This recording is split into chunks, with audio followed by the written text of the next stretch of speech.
रहे थे। डीजे एक कुर्सी को मेज के पास खिसकाने की कोशिश कर रही थी।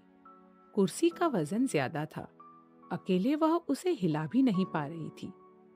तभी नानी कमरे में दाखिल हुई। उन्होंने देखा कि डीजे किस कोशिश में लगी हुई थी। वे मुस्कुराई।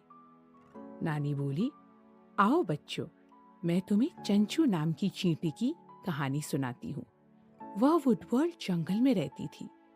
यह कहानी तुम्हें समझाएगी कि जब हम सब मिलकर काम करते हैं, तब कठिन से कठिन काम भी चुटकी बजाते ही पूरा हो जाता है।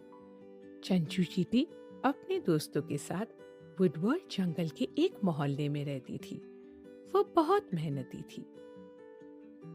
वैसे तो उस मोहल्ले की हर चींटी मेहनत करती थी, लेकिन चंचू उन सब से कुछ ज्यादा ही मेहनती थी। लगातार दिन रात काम करने के बाद भी वह उफ तक नहीं करती थी। मोहल्ले की सब चींटियां उससे बहुत प्यार करती थी। चींटियों के मोहल्ले के पास ही रूमी नाम का एक टिड्डा रहता था। उसे गिटार बजाना और गाने गाना बहुत अच्छा लगता था। रूमी जंगल भर में अपने गानों पर नाचता, उछल कूद मचाता और इंतजार करता रहता कि कोई आए और उसका संगीत सुने। वह अपने आप को दुनिया का सबसे अच्छा गायक समझता था। लेकिन वुडवर्ल्ड जंगल के अन्य छोटे प्राणी उसके बारे में कुछ अलग ही सोचते थे।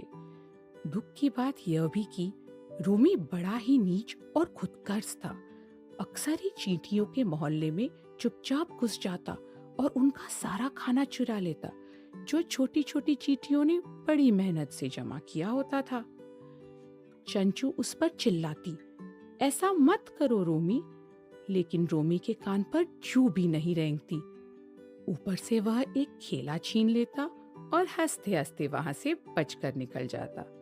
यदि कोई चींटी उससे रोकने की कोशिश भी करती, रोमी उसे आसानी से झटक देता और आगे बढ़ जाता। चंचू को बहुत गुस्सा आता, लेकिन उससे भी कहीं ज्यादा वह उदास हो जाती। भला एक छोटी सी चींटी एक हष्ट पुष्ट टिड्डे का क्या बिगाड़ सकती थी। एक दिन वह गहरी सोच में बैठी हुई थी कि अचानक एक विशाल हाथ ने उसे उठा लिया। वह हाथ था एडी का।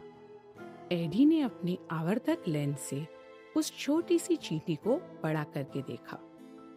फिर एडी ने पूछा, क्या बात है चंचू, तुम इतनी उदास क्यों लग रही हो? चंचू बोली, मैं उदास नहीं हूँ, मुझे बहुत गुस्सा आ रहा है। वह रोमी इतना खुदगर्ज है, इतना नीच है। वह आकर हमारा सब